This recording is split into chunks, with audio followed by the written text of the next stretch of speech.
चार बात है, धृति, क्षमा और धर्म और स्त्री है। धृति का क्या अर्थ होता है? धैर्य। और क्षमा का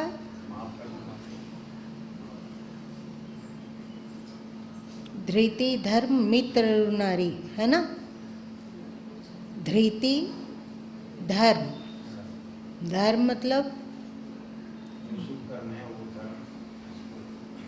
विपत्ति काल में धर्म की परीक्षा होती है कि हम लोगों के भीतर धर्म कितना है ना।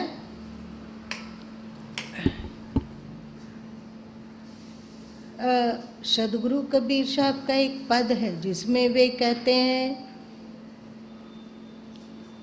देखा देखी भक्ति का कबो न चढ़सी रंग, और बेपति पड़े छाड़सी जो केचुली भुवंग। देखा देखी भक्ति का रंग नहीं चढ़ता है, मतलब वो टिकाऊ नहीं होता है। विपत्ति पड़ने पर जैसे सांप केचुली को छोड़ देता है, वैसे ही व्यक्ति भी धर्म अथवा भक्ति को छोड़ देता है। होता है ना। अब दे दो तुम इसको।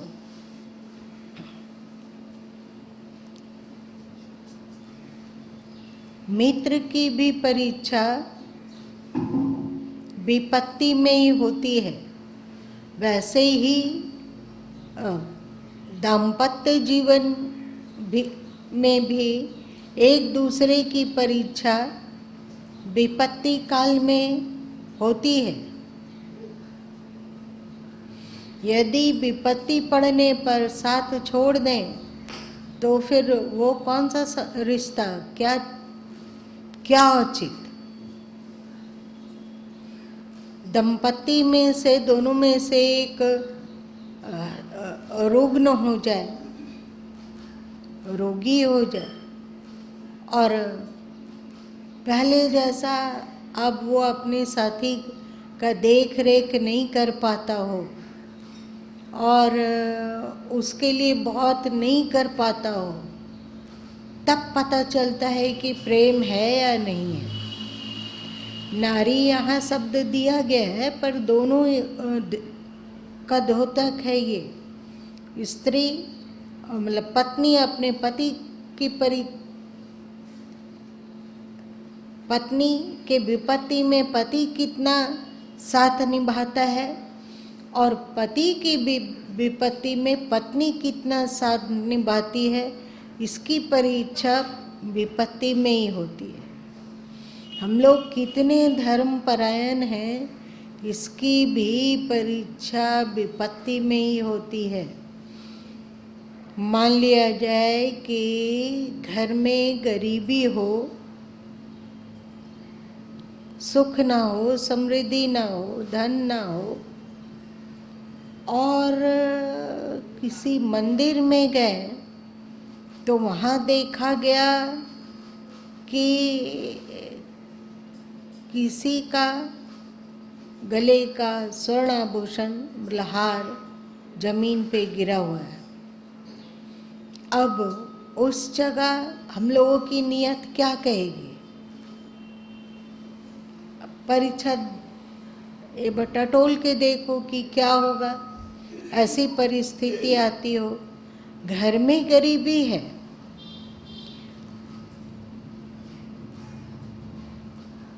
अनाज का अभाव है, वस्त्र का अभाव है, और छोटी छोटी जो आवश्यकताएं होती है उसका अभाव है, और मंदिर में किसी का सोने का चेन गिरा हुआ हो, तो उस समय में हम लोगों का मन क्या कहेगा? अरे चुप हो, मतलब उठा लोगे? नहीं उठा लेंगे तो जैसे मिसाल को देखिए, यहाँ हम लोग तो सत्संगी है ना, किसी का कुछ रहेगा तो तुरंत अनाउंसमेंट करेंगे। जैसे एक बहन का अंगूठी गुम हो गया था, तो किसी को मिला तो तुरंत जो है अनाउंस किया नहीं किया, मुझे जमा कर देते हैं। सत्संगी तो ऐसे ही करेंगे, लेकिन जो सत्संगी नहीं है वो जो उठा लेगा, किसी को नहीं बताएगा। यहाँ पर सबको लगता है जमा कर देंगे और कोई ऐसे ही होता है। यहाँ तो बहुत बार किसी का चाबी गिरा, किसी अंगूठी गिरा, किसी घर गिरा, कभी मोबाइल छूटा, तो सब जमा करते ही।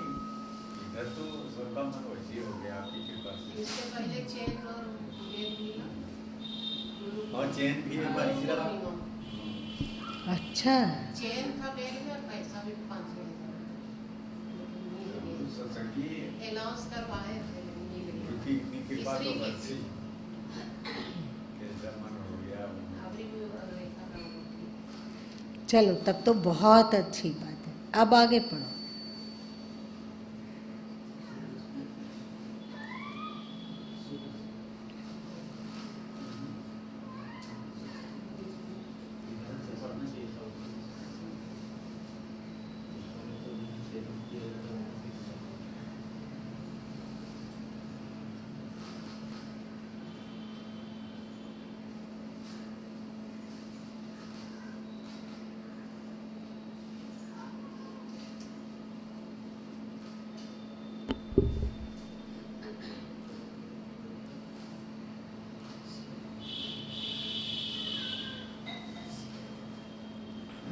भक्त नरसिंह मेहता।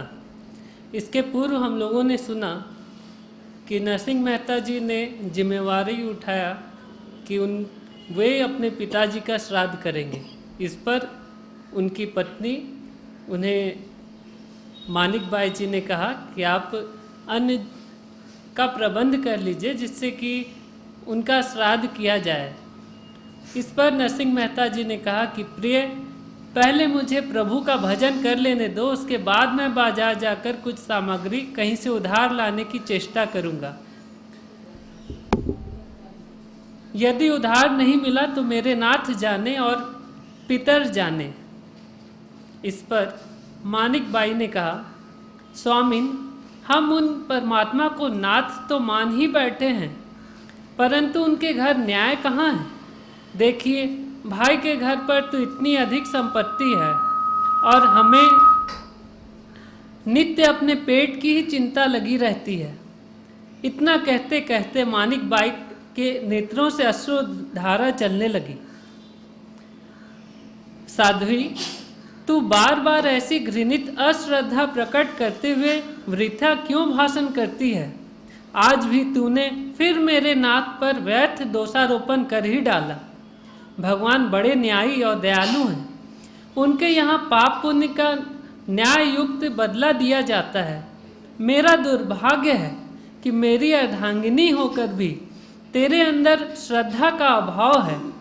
प्रिय, मैं बार बार कह चुका हूँ और आज भी कहता हूँ कि जो सच्चा सोना होता है उसे ही घर्षण, छेदन, तापन तथा ताड़न आदि दुखों को सहते हुए कसौटी पर चढ़ना पड़ता है।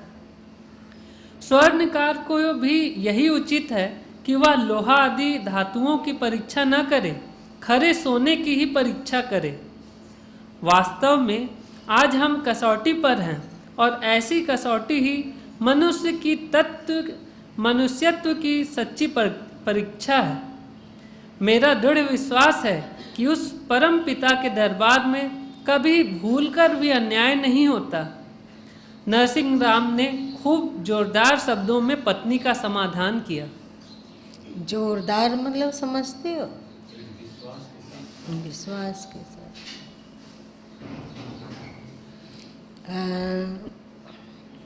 गुरु माँ को एक घटना याद आ रही, एकदम छोटी सी है कि एक दंपत्ति पुत्र की आशा में अपना फैमिली बढ़ाते जा रहे थे। 4 बेटियां हो चुकी थी और उनकी पत्नी अभी माँ बनने वाली थी। वो खूब पूजा पाठ कर रहा था। नित्य प्रतिदिन अब घंटी बजा के भगवान की आरती करता दोनों दंपति मिलके, और यथासंभव दान भी करने लगे गरीबों में, मंदिरों को नित्य ही जाने लगे मंदिर में, और बहुत भक्ति से समय बिताया। आशा में कि बेटा होगा। और जब लेबर रूम में पत्नी गई तो सोच सकते हो दंपति का कितना दिल धड़क रहा होगा जोर जोर से। ये दिल का धड़कन क्यों बढ़ जाएगा? लड़का होगा कि लड़की, विश्वास नहीं है क्या होगा। और पता चला कि बेटी हुई है, तो फिर क्या होगा?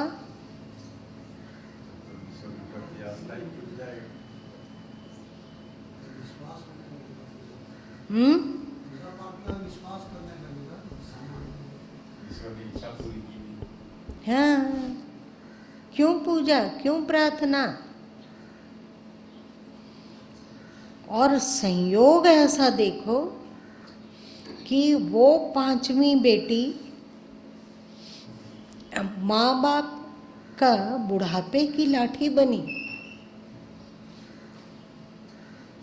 पूरे फैमिली का वो सहारा बन गई।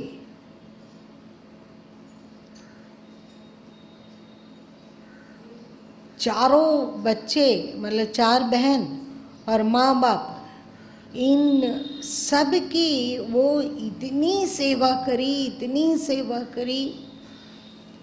माँ बाप को लगने लगा कि ये पता नहीं बेटा होता तो करता कि नहीं, ये तो साक्षात देवी है। हमेशा अगर जरा सा कुछ होता तो अपनी छोटी बेटी को ही याद करता। मरने के समय में भी वो छोटी ही बेटी को याद कर रहा था। बीमार जब रहने लगा दोनों, तो फिर छोटी बेटी वहीं रहकर रात दिन सेवा करती रही। माता पिता दोनों गुजर गए।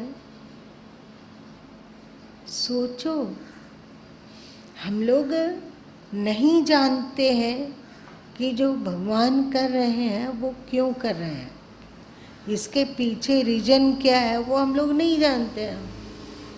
एक दंपत्ति को जानते हैं जिनकी 5 बेटियां और 1 बेटे, बेटा बड़ा और छोटी 5 बेटियां। एक और बेटे की चाह में 5 बेटियां आ गई, तो 5 बेटियां और 1 दंपति। जब तक दंपति कमाते रहे तब तक बेटा भी पूछता, बहू भी पूछती थी, और बेटी लोगों का अपने ताकत पर ले देकर विवाह भी कर दिए। उसके बाद दोनों में से एक की मृत्यु हो गई, एक बच गए। अब बेटा लोग को खटकने लगा। पता है, बेटा बहू माँ और बाप दोनों में से एक को बचना हो तो वो क्या चाहेगा? माँ बचे, काहे? वो सेवा करेगी, बच्चों का नहीं। बच्चों का भी सेवा करेगी, बर्तन भी धो देगी, रसोई का भी काम संभालेगी। और अगर बूढ़ा बच गया तो सिर पर एक बोझा हो जाएगा। ना वो बच्चों को संभाल सकता है, ना रसोई में मदद कर सकता है, ना बर्तन धोएगा। उसको पालना एक सिर दर्द है।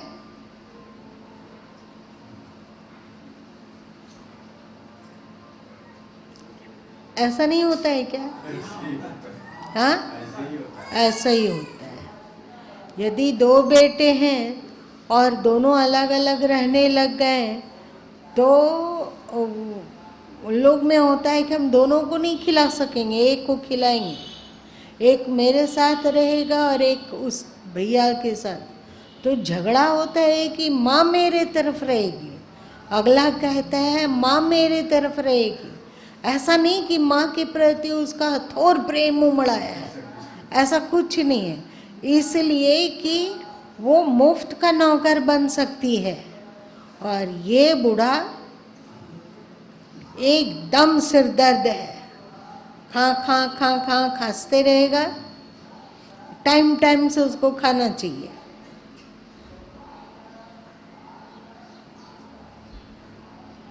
ऐसा होता है। लो, दुर्भाग्यवश माँ गुजर गई और बूढ़ा बच गया। अब बेटा बहू को इतना बोझ लगने लगा, इतना बोझ कि अंततः उसको कहा कि तुम अपना खाने पीने का अपना व्यवस्था देखो, हम लोग स्वयं परेशान हैं, हमारा भी तो परिवार है, आप में हम उलझे रहेंगे तो हमारे परिवार का क्या होगा।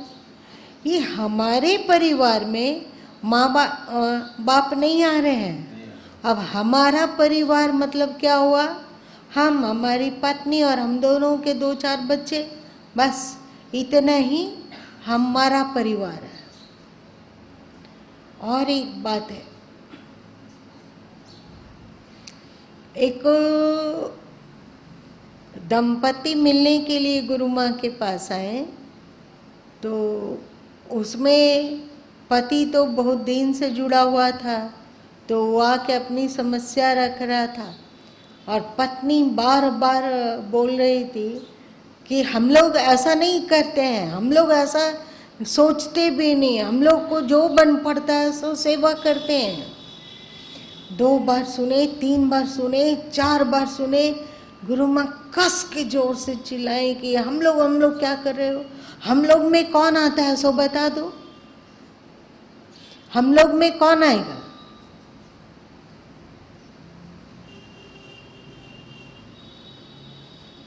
तो वो पत्नी बोली हम लोग मतलब हम और ये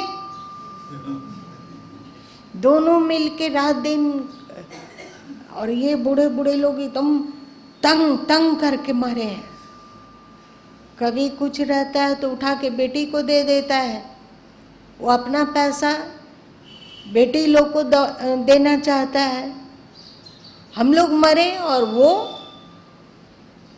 अरे भाई उसका कमाया हुआ पैसा है, बहू क्यों आखर रहा है। यदि ससुर जी अपने कमाई पैसे को बेटी को दे रहे हैं, यदि वो कमज़ोर है उनकी बेटी और बेटा लोग सुखी है, तो वो अपनी कमज़ोर बेटी को दे रहे हैं, तो इसमें हम लोग करने वाली क्या बात है। तुम लोग जो कमाते हो वो तेरे पास है, उसको कम से कम स्वतंत्र तो रहने दो, वो स्वतंत्र देश का स्वतंत्र नागरिक है, वो अपना सोचेगा कि उसको क्या करना है। हाँ, तुम्हारे दादाजी से यदि कुछ तुम्हारे बाबूजी को मिला हुआ हो, वो यदि बेटी को देते हो तो फिर तुम आवाज़ उठा सकते हो, पर यदि वो स्वयं कमाया है, उसका स्वयं का घर है, स्वयं का बैंक बैलेंस है, और वो किसी को बांट दे, राह चलते किसी बेकारी को दे दे, चाहे बेटी को दे दे, चाहे किसी संस्था में डोनेट कर दे, तुमको क्यों चिढ़ लग रहा है।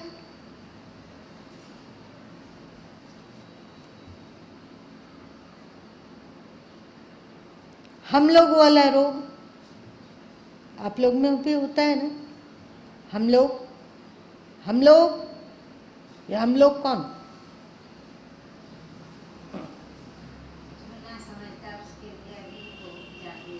आप अपनी सास को मानते थे, उसको खट्टी मीठी नहीं सुनाए हैं,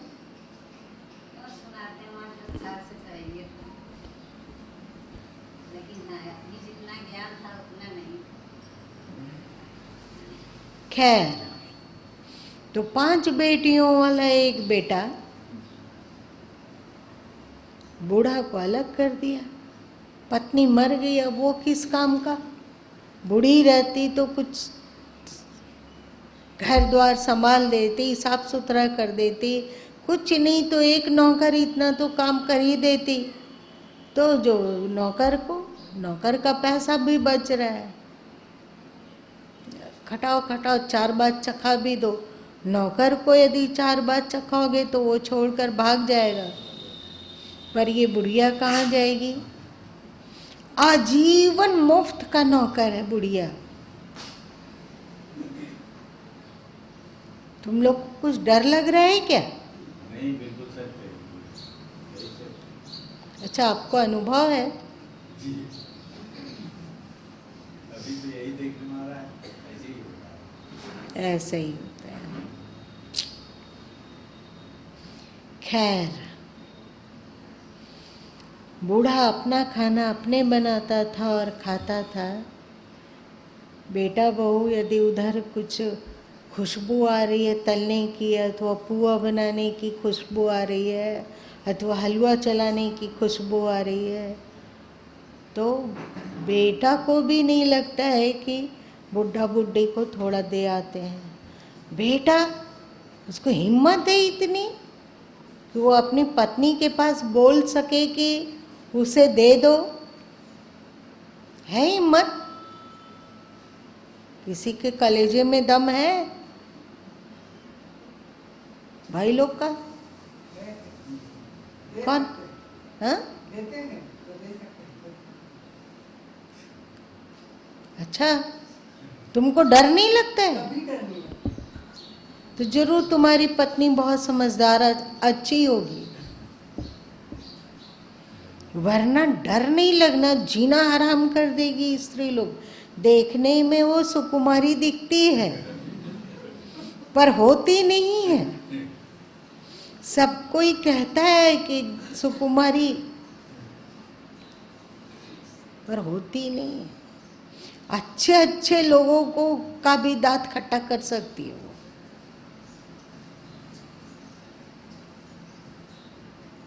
क्या बूढ़ा अकेले जो मन जैसे हुआ खाया बनाया रहा। उसके बाद तबीयत थोड़ा खराब लगने लगी उसको, तो वो चला अपनी बेटी के ससुराल।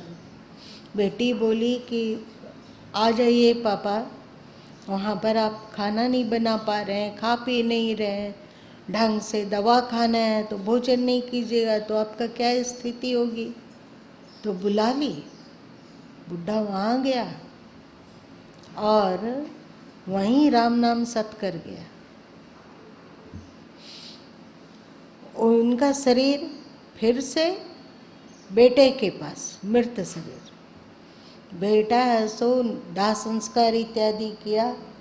सबसे पहला काम जो वो किया कि इस बूढ़े का बैंक बैलेंस कितना है, पोस्ट ऑफिस में कितना है, कितना एफडी करके रखा है, उसके बक्से में क्या क्या है। पहले बक्सा हुआ करता था, आज के समय में ना अलमीरा और ये और वो चला। तो पता चला कि 12 लाख छोड़ के मरा है बुढ़ा। कल्पना नहीं थी बेटे बहू को। एकदम गदगद जल्दी से वहाँ पे आवेदन दिया कि इसका उत्तराधिकारी मैं हूँ।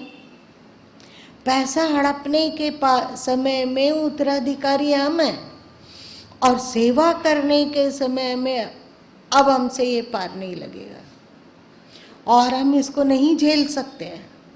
मरो जियो अपने दम पर, हमें नहीं मतलब। और केवल बहन लोग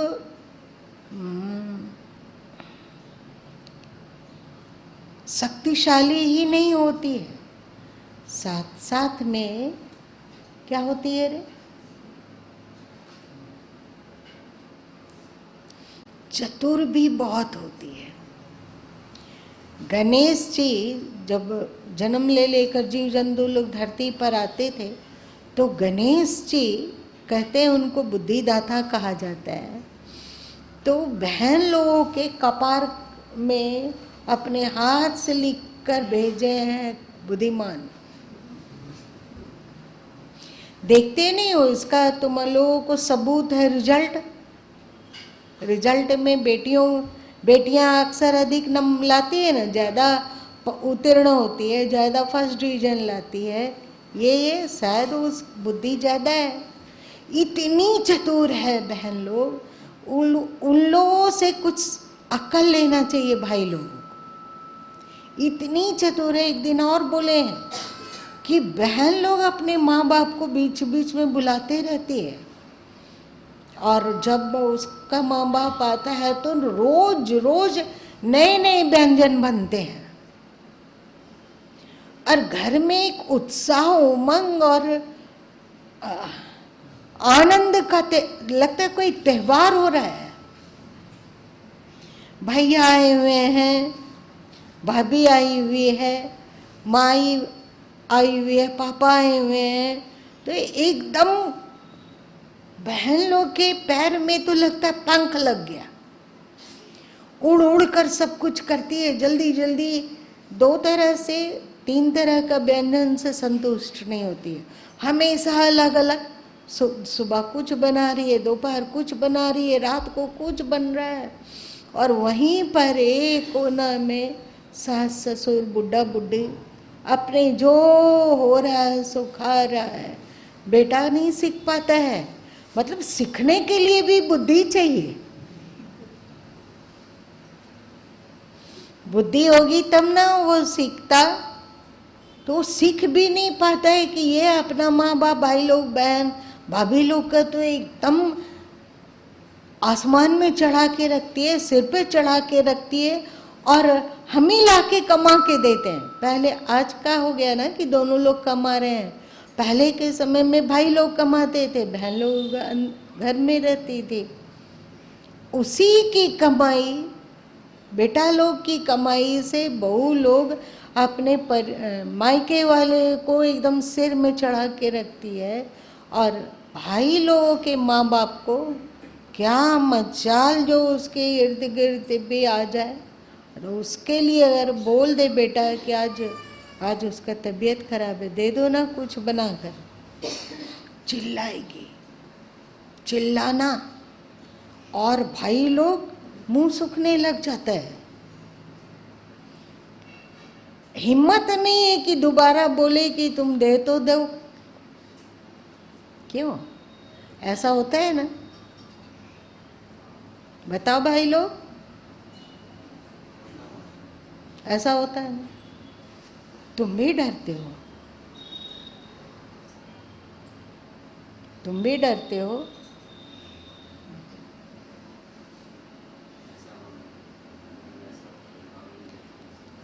हाँ, ऐसा होता है।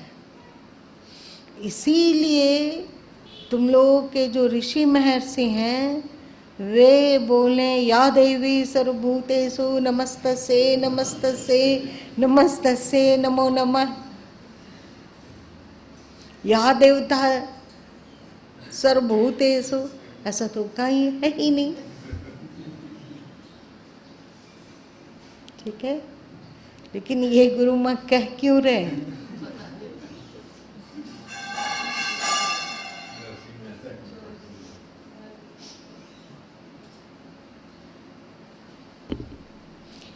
इसका मतलब ये भी गुरु माँ नहीं कहते हैं कि माँ बाप के लिए पत्नी को प्रताड़ित करो, ये भी नहीं कहते हैं, उसका सम्मान होना चाहिए, वो अर्धांगिनी है, उसका इज्जत करो, लेकिन साथ साथ में माँ बाप की भी उतनी ही परवाह करो, उतनी ही इज्जत करो। दोनों का क्षेत्र अपना अपना है। माँ बाप के कारण पत्नी को प्रताड़ित मत करो, और पत्नी के कारण माँ बाप को प्रताड़ित मत करो, दोनों को लेके चलो, क्योंकि भगवान ने 2 आँख दिया है, 2 हाथ दिया है, 2 फेफड़ा दिया है, किडनी है, क्योंकि महत्वपूर्ण चीज है तो 2 किडनी है, 2 कान है, नाक में एक छिद्र से भी काम चल सकता था, लेकिन 2 है, तो हम लोग दोनों को संभाल कर क्यों नहीं रख सकते हैं? पत्नी का भी सम्मान हो और माता पिता का भी सम्मान हो। माता पिता को आवश्यकता हो तो दौड़ कर करो, और पत्नी बच्चों को कोई आवश्यकता हो तो उसको दौड़ के करो, कोशिश करो कि उसकी आवश्यकता पूरी हो। ठीक है, तब घर स्वर्ग बनता है। और तुलसीदास जी रामचरितमानस में कहते हैं, माँ नहीं मात पिता नहीं देवा, साधुन से करवावहीं सेवा, जिनकी यह आचरण भवानी, ते जानो निश्चर संप्राणी। बताया गया कि निश्चर मतलब क्या?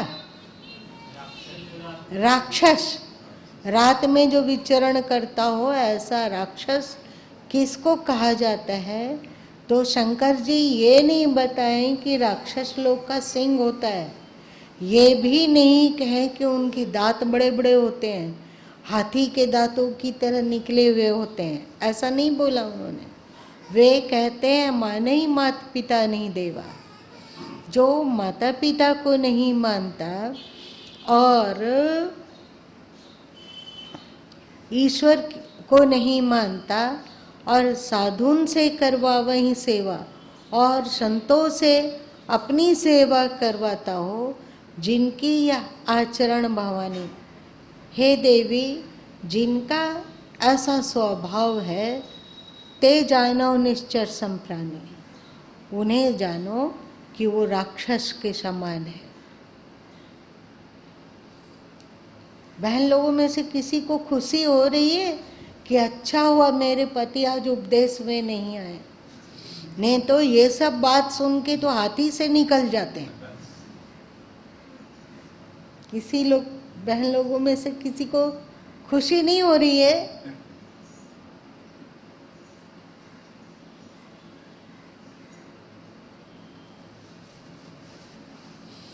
चल, हम लोगों को असुर नहीं बनना चाहिए। 4 बेटे हो तो बाप के दौलत के लिए लड़ो या ना लड़ो, पर इस बात के लिए लड़ो कि माँ बाप मेरे साथ रहेंगे। अगला बोलो कि माँ बाप मेरे साथ रहेंगे। हम तो कुछ नहीं सब बांट सकते हैं, लेकिन माँ बाप को नहीं बांट सकते हैं।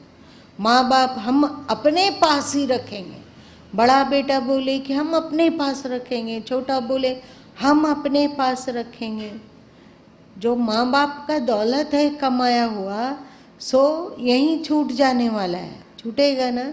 लेकिन जब हम जो उनकी सेवा का दौलत कमाएंगे तो मृत्यु के बाद भी वो दौलत साथ जाने वाला है।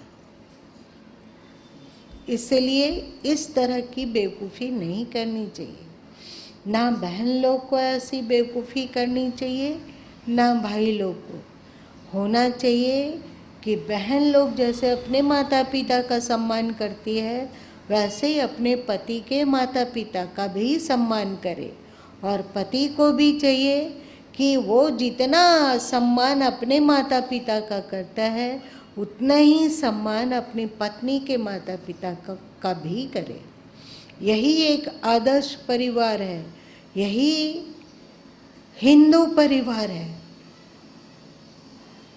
भले ही किसी कारणवश दूर रहना पड़ता हो, लेकिन दोनों एक दूसरे की खोज खबर लेता रहे।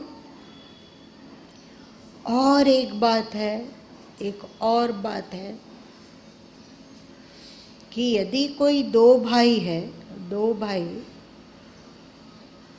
एक बड़ा भाई है और एक छोटा भाई है। बड़ा भाई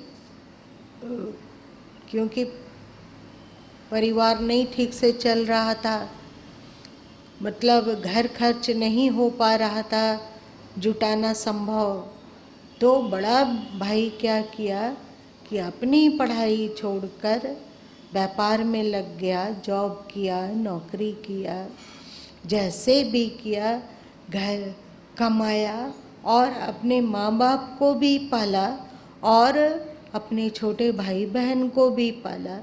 और छोटे भाई बहन का सब कुछ किया, मतलब छोटे भाई का विवाह करना, शादी करना, सब कुछ किया।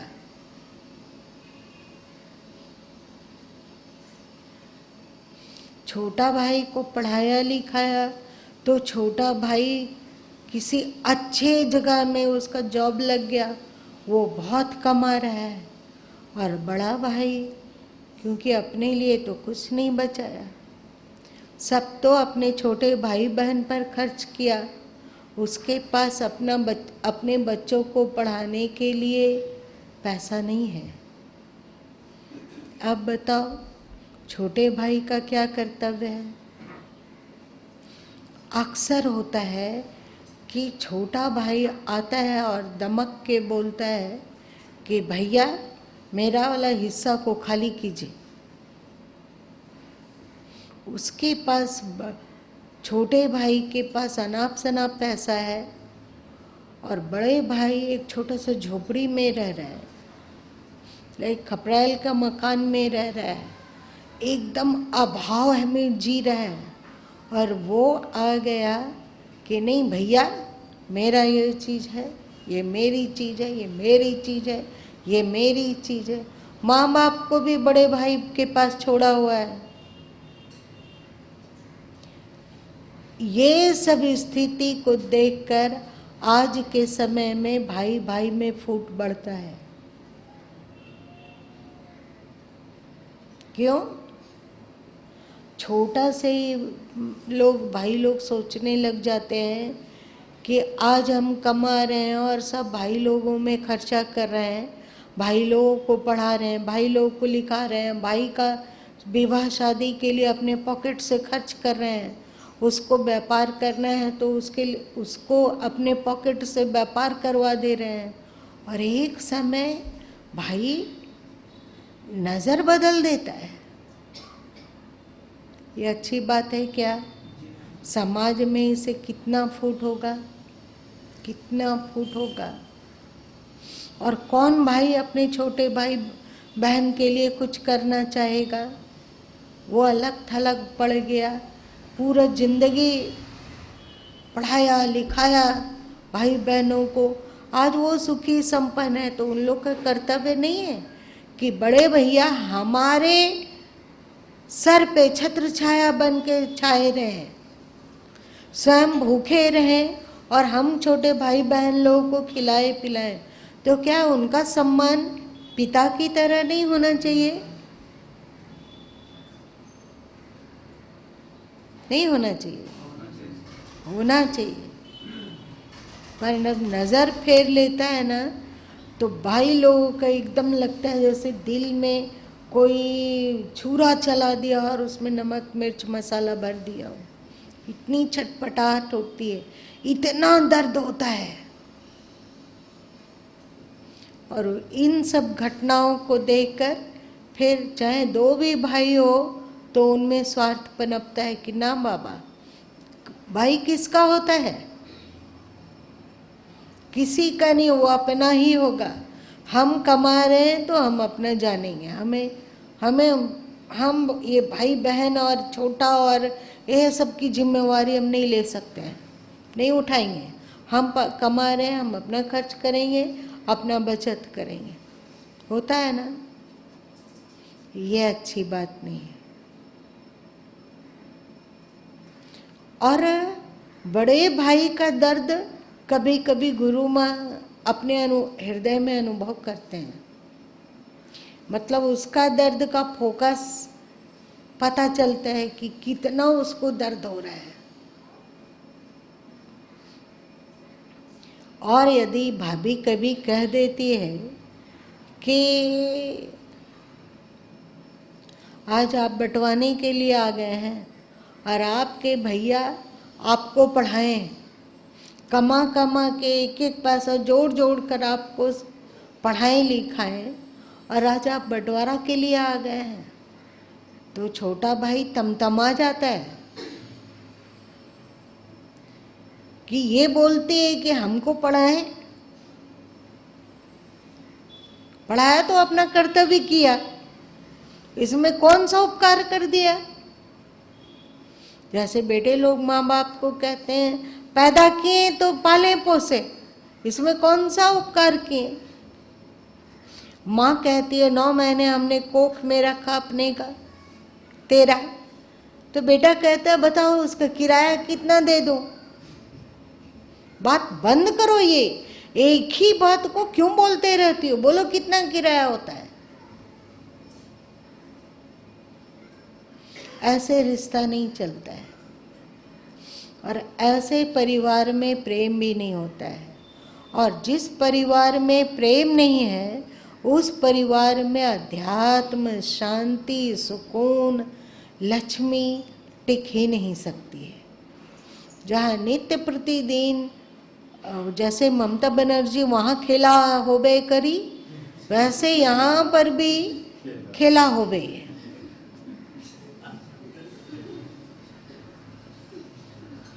यहाँ भी अगर स्वार्थ का खेला होबे तो शांति होबे ना।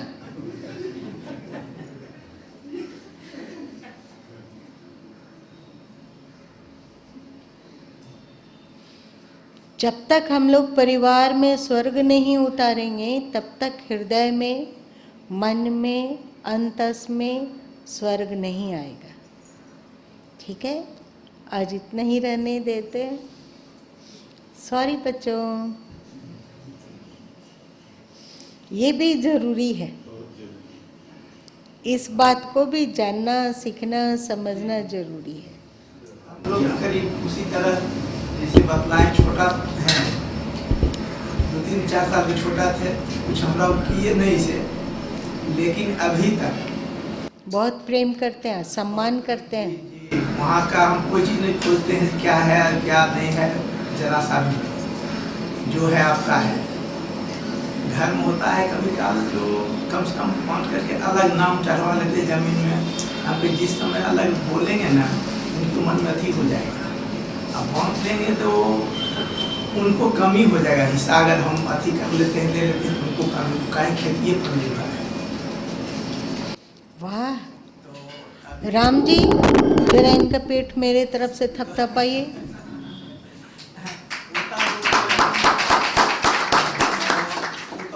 तो कहीं इस बार भी गए थे तो वाइफ से कही कि मैंने आपको इसका पढ़ने लायक होगा तो खर्चा देना पड़ेगा, तो वाइफ भी देंगे। वाह, अभी तक चल रहा है गांव में, पढ़ता चलता है, माने इनका जैसा भाई और परिवार मतलब। तो ये दुर्लभ होगा, हमें ये सब की जानकारी नहीं है, हमें गिरिडीह की जानकारी है। बहुत सैकड़ा में 1% ऐसा ऐसा ही